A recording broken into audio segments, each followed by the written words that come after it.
Welcome back, ladies and gentlemen. It's your boy Torpid here, bringing you another Torpid cast. Back onto the regular routine now with any luck, so that'll be uploads every Thursday night and streams every Monday night.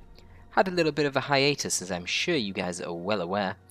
Been missing for a month or so. I had 2 months visiting my family in a different country, so I was away from my regular PC, and then I had a tonsil operation, getting them removed. Nothing too serious, but it did mean that I wanted to avoid speaking for long periods of time for 2 weeks or so. But that's all gone now, so we can get back to regular casts. Interestingly, we're now on 2.9.2. No longer are we casting replays from 2.9.1. So we'll see if that affects anything. Right now, we've got a replay of the Poino and Boss, with no capitalization on the B. Is it just me, or does that irk anyone else? It annoys me. Regardless, let's see what's going on here. So we've got the Techmarine and the Warlock on Greentooth Gorge. I do think that Greentooth Gorge is a really good map for Eldar, simply because the generators are very, very defensible. So we've got pretty much standard openings here. In fact, we've got standard openings in terms of the build order. However, look at this. No generators for Eldar. That's interesting. Don't really understand that. And early shotgun scouts as well. That's also quite strange. So that means that the ASM are going to be quite delayed, especially because there was no initial generator, and because he purchased the shotgun scouts, now Poino needs to get the generator in order to get that optimal speed ASM squad out. And they've pretty much traded sides of the map here. By getting that shotgun scout, it meant that the Banshees had absolutely no chance against the Tactical Marines, and they had to get out of there. Good job that he retreated the Techmarine in good time there, because if he waited a few more seconds, the Warlock could have leapt on him, knocked him over into the Banshees, which would certainly have meant their doom. So I don't think Poino's bled any models yet. I mean, you wouldn't really have expected him to, given that he's playing as the Space Marines, but oh, he might lead one now. Oh, retreated just in time before that Destructor came out. I think if he hadn't retreated there, that would have been a dead Tactical Marine. Might lose a Scout, seems to retreat in time. Though the Banshees are in retreat path. I guess they're probably just going to try and focus down the generator. Probably should repair the generator with the Tech Marine at this point. So we've only got one generator now from Boss and Fast Rangers. Interesting. I guess the Fast Rangers come out optimally on 0 gens because they're only 20 power? Maybe?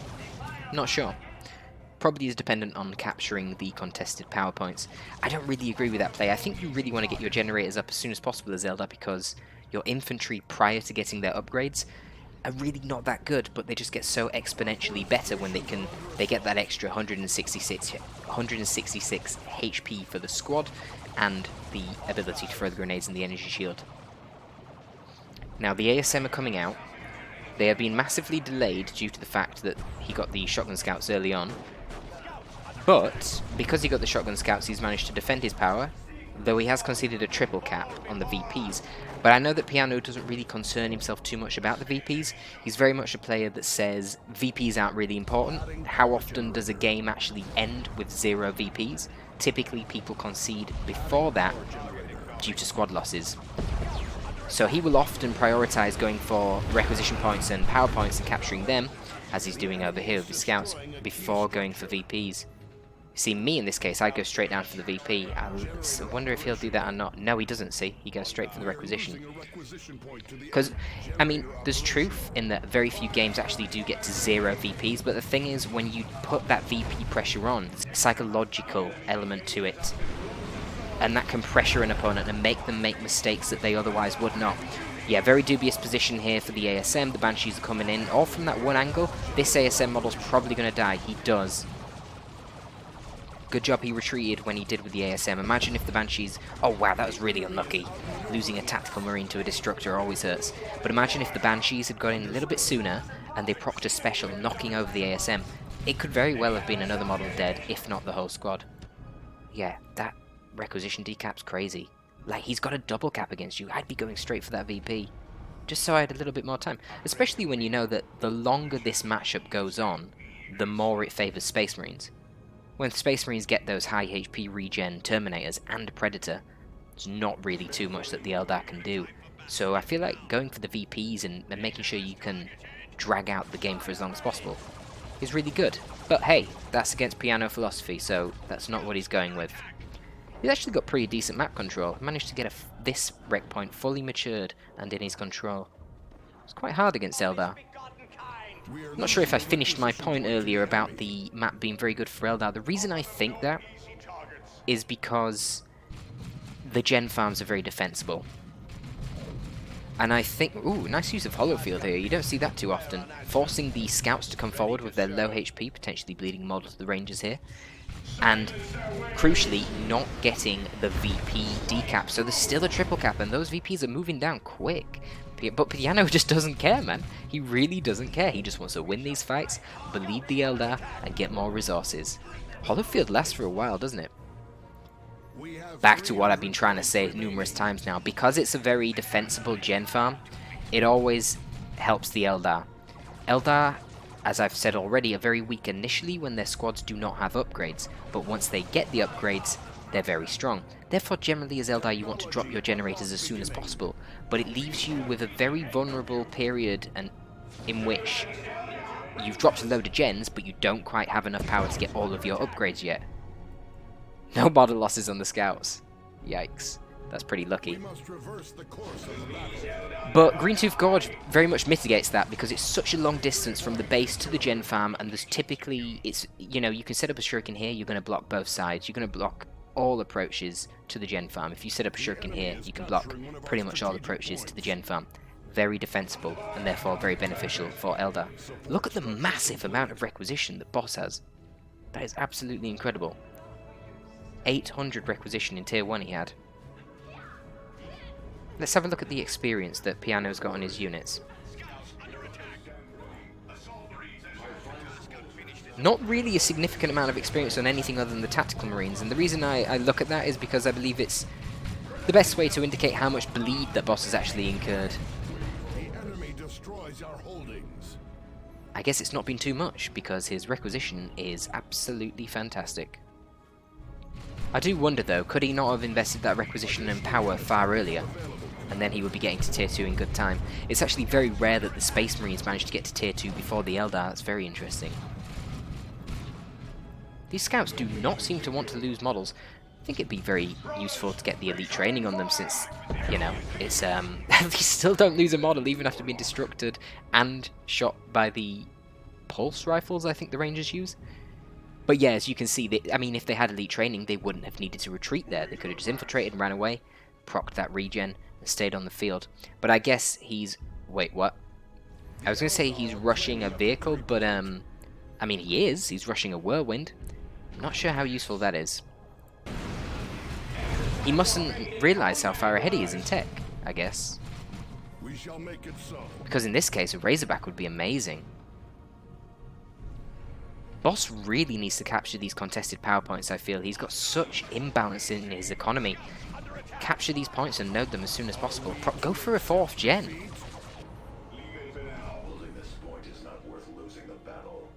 So we see the ASM Sarge now on the Salt Space Marines. They've not really got a lot of XP, have they? Wow. Having that Sergeant... Wait. Oh yeah, the Whirlwind uses the Razorback voice lines. I was confused then. I feel like the Razorback makes a lot more sense, but as I say, he probably doesn't realise how far ahead he is.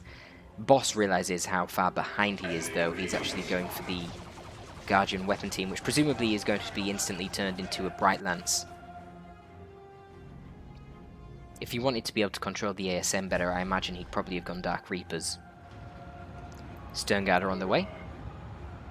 A little bit sad that he's having to get Sternguard on the squad that has the most XP. But it is what it is. Sternguard are always a great choice. But look at this, the VP pressure is on still, man. Boss has a total of 466 VPs to Piano's 237, 235, and they're just going down. However, it does look like he's probably going to get the full bash off here. With the support of the Whirlwind, Sternguard, and that Sergeant the ASM, it's as well as fully upgraded shotguns. He's got mass-crafted bolter and the refractor field. Yeah, there's nothing that Boss can do against this. Might even lose the ranges here to the Hellfire. He does. There's the power of the Stern Guard straight away, but the VPs are still ticking down, and I'm really concerned.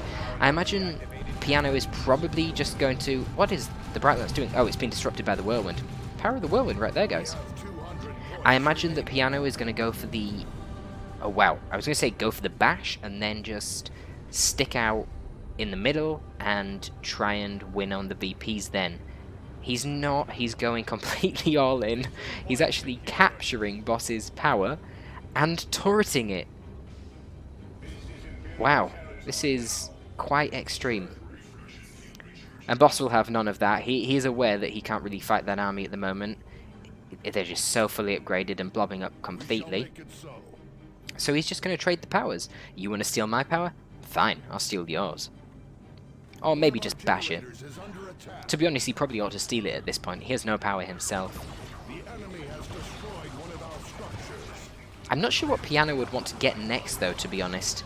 I think for Boss, Dark Reapers are an obvious choice. Help control the ASM and fight back against the Stern Guard at range. Though he may want a little bit more AV, so maybe Fire Dragons would be decent. He has a lot of requisitions, so Fire Dragons, Autark, and the Dark Reapers are all going to do pretty well. So the Autark is a fine choice, but he's got loads of requisition to get more things. Whirlwind putting in work, man. Look at that. Completely halting the Banshee's advance, even knocking back the Dire Avengers, and then combos it with a mass-crafted bolter shot on the Exarch, slowing them down even further. Is that attack ground? Because that's really damn accurate. Oh, nasty grenade on the Stern Guard, and the ASM caught themselves out of position a little bit there. Oh, but the Exarch falls. Still, so did one ASM model and 3 Stern Guards, and the Scouts are routed as well. But the Whirlwind hasn't actually been forced off yet, and it is just being such a nuisance. Banshees are bleeding a lot of models. What XP does the Tech Marine have? Level 2. Okay. Oh, he's actually gone for the Sergeant now on both the Scouts. Okay. And they're chilling down here, defending the power. So the problem for Boss here is he's not really had any power now for a very long time. And he didn't actually spot the turret before, so that's a nice surprise to him. And it's a dead Dire Avenger as a result. But the Bright Lance is setting up. Maybe the Whirlwind can disrupt it. Not really necessary though, thanks to the Scouts being there. They're going to force off that Guardian Weapon team. I'm not sure what the Dire Avengers are doing there. They obviously can't approach against the Tech Marine turret. Doesn't have as wide of an arc of fire as the Plague Champion turret, but definitely does a lot more damage. And suppresses a little bit quicker. Clearly that arc of fire isn't needed in this instance. Oh, that was really unlucky, wasn't it? Might actually get the wipe with the ASM if they jump in now. What's going on here? Okay, Dire Avengers are just trying to stall out.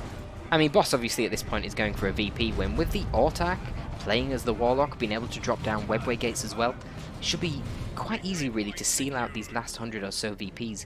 But I guess when you're playing against a Space Marine with their superior range DPS, especially when they got this bloody Whirlwind knocking you over constantly, getting decaps can be hard. I'm not really sure what Boss is doing in terms of not purchasing a new unit. I guess he's just not had the power, having to replace his Exarch on the Banshees. But why isn't he dropping gens here? He has to get power. That has to be the urgent concern at the moment, especially when you've got 800 requisition. Why not? I like the pickup of the Immolator. There's no reason not to get that when you're fighting a turret. I mean, it just makes the Warlock better in melee anyway, and it's fairly cheap. Good usage of the high-powered shot, constantly weakening that Banshee Exarch. Scouts a little bit overextended here. They could die in retreat. Banshees and the Warlock in retreat path. Yeah, whoopsies indeed. That's a dead Scout squad. But Piano is going tier 3. And he's got a massive advantage in terms of the map control, it must be said. The Whirlwind has been such a bloody nuisance though.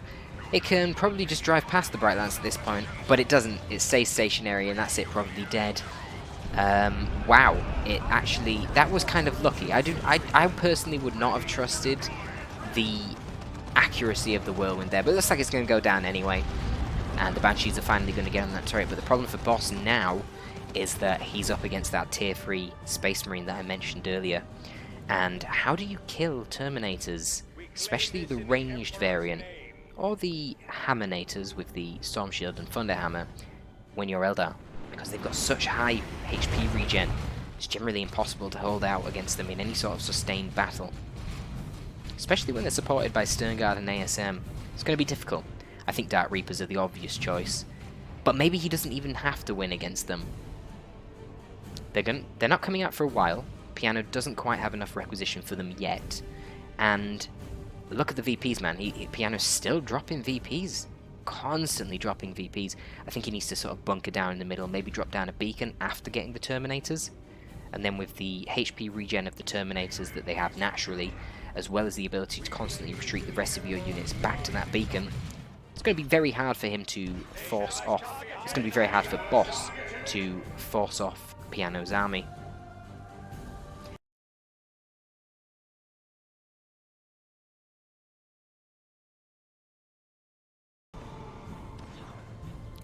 Perhaps due to the presence of the Immolator, Piano feels a little bit dissuaded from going for the beacon.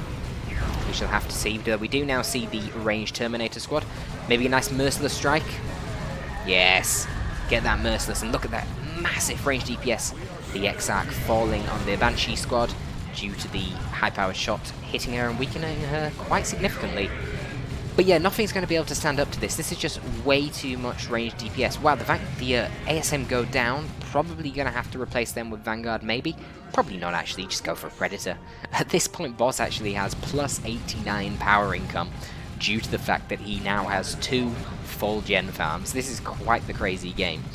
And I think at this point, it's really just going to come down to whether or not Boss can manage to split up Piano's army and constantly get those cheeky decaps on the VPs and win out on the VP game. I'm afraid against Space Marines in Tier 3, I don't think Eldar have really any chance whatsoever at beating the Space Marines in a straight-up battle. They just do not have the sustainability. Eldar Infantry a gate? They're great in the mid-game, but not so much in the late game. They just don't really have the scaling to compete with Terminators. Even if you get the Seer Council, they're only light infantry armor. They're going to melt. They still get controlled by suppression. They can still be knocked back. It's rough. So much requisition bleed from the Banshees, but I guess it doesn't really matter. Boss still has 800 requisition. I feel like the inefficiency of his economy here has been his major setback. There's not really any reason why he needed to have this much requisition. Get some Dark Reapers, get some Fire Dragons. The Dark Reapers in particular would have been fantastic. Really helping DPS down the ASM and giving them something to think about, and helping you counter the Sternguard at range in a way that the Dire Avengers just have no hope of ever being able to do. We do see Dark Reapers at last. Curious choice though now, given that Boss went Tier 3, he probably does want to get the Seer Council, and I guess that Piano probably expects the Seer Council, and that's why he's got the Heavy Bolter Devastator. I mean, it covers both things. Oh, this is going to be brutal in the retreat path. Both these units have very respectable melee damage and huge range damage. I felt like they could have shot them up a little bit longer there, probably get another bottle or two thanks to the inspiration proc from the Terminators. But yeah, the Devastators cover a lot of options. I mean, against the ranged Terminators, Dark Reapers aren't going to work. Like, unless you've got an overwhelming number of them, maybe double Dark Reapers and like a D-Cannon or Wraithguard or something like that, one squad of Dark Reapers isn't going to work, and he knows that Boss doesn't even have one. So, that raises the question, what would Boss get in order to counter the Terminators? I mean, look, this is Dark Reapers right now. Look at that. They're the counter that Eldar uses at ranged Terminators? No, doesn't work, mate. Therefore, how is he going to kill the Terminators? Well, Terminators are one of the few Space Marine units, in fact, the only Space Marine infantry unit that doesn't get the melee resist aura. So you can use your Banshees with attack support, but they're not going to work at the moment, as we've been seeing. But we might see Seer Council. The Heavy Bolters do that. Oh, Piano didn't realise that the Reapers outrange Devs. They don't actually outrange the Heavy Bolters, but they have greater sight range. And also their range is just higher than the sight range of the Devastators themselves. So you need something else spotting for the Devastators. Interesting to see the late game Librarian. I guess it makes sense to support the Terminators. They are the crucial thing helping Piano's army at the moment. The other choice against ranged Terminators, you could go for Wraithlord, tie them up in melee. They're certainly going to struggle in that matchup, given that the Wraithlord has melee resist and they do not. But that's why the devs are great, because you just swap the devs to a las cannon then. So it covers both of the different options that Eldar have against the Terminators. I like the pick. GG, I'm not doing anything to these Reapers. Wow, are you serious, Piano? No, you can't be. He concedes. Great is our shame. Really? Oh, I think that was so preemptive. Wow, I didn't expect the concede there. We've seen it, the Reapers alone don't really do enough DPS, especially when you're supporting your Terminators quite well. Imagine if he didn't lose the ASM though, and he could have just jumped them, focus fired down the Banshees really quickly. I'm stunned. I have to say, I think it was a big mistake on Piano's behalf not replacing the power. All he had to do, really, once he got the Terminators out, instead of going for the Librarian, replace your power, and then get a Predator. You can constantly be just sending the Predator down this side. He has to drag his Bright Lance over. Fully upgraded Scout's going to kill the Bright Lance with ease. They can constantly be decapping here. And then as soon as there's big commitment from boss in the center to fight your Terminator, Sternguard, Tech Marine Blob, the Predator just rolls on over, and he doesn't have any AV, and you're just going to bleed him like hell. The Banshees can't really move in. Have you seen how fast our Reapers die to tank shells? I think that was a very preemptive concede by Piano, though by not replacing his power, and by purchasing the Librarian instead of a tank, he did kind of put himself in a bit of a rut. Still worth playing it out though, I guess. I suppose with the lack of VPs, he kind of was in a terrible position. But, I must admit, he put himself in that position with the VPs. I am of the noisy opinion that VP pressure early on is very influential. It causes your opponent to make plays that they otherwise wouldn't. Make mistakes that they otherwise wouldn't. And then that in turn results in a win on your behalf, even though the VPs didn't reach 0. Just because most games don't end with the VPs reaching 0, that doesn't mean that VP pressure itself is irrelevant. But I guess that's a contentious topic. Tell me what you think in the comments section down below. That's some meta level gaming right there. And there's certainly no objective answer, we don't know. Clearly a lot of high level players disagree on the topic. For that reference, by the way, the noisy way of thinking, if you don't get the reference, maybe you're newer to the competitive Dawn of War 2 scene, Noisy was a very, very powerful 1v1 player, and he was known for these extremely heavy tier 1s. Pretty much the first kind of guy who, no matter what the matchup was, always would go for a very heavy tier 1, and he would just run you down with like triple heretics and CSM instantly, and then Havocs afterwards, and then Raptors on top of it. But he'd go straight for the VPs always, before any resources, and because he did that, plus had these huge tier 1s, people would just panic because he was so fast with his micro, and it was very hard to handle. And ever since then, the meta's kind of favoured that. But maybe the meta's wrong. The meta is ever changing, and that's what we're here to do, change the meta, guys. So, that's going to be all for this one. Hope you enjoyed the replay. As I say, we're going to be back to a more regular schedule now. Uploads every Thursday night, and streaming will be reoccurring every Monday night. That's at twitch.tv/Senpai Torpid DAO. No underscores anymore, I got rid of them, felt they looked a little bit amateurish. Thank you for watching, folks, and have a very good day.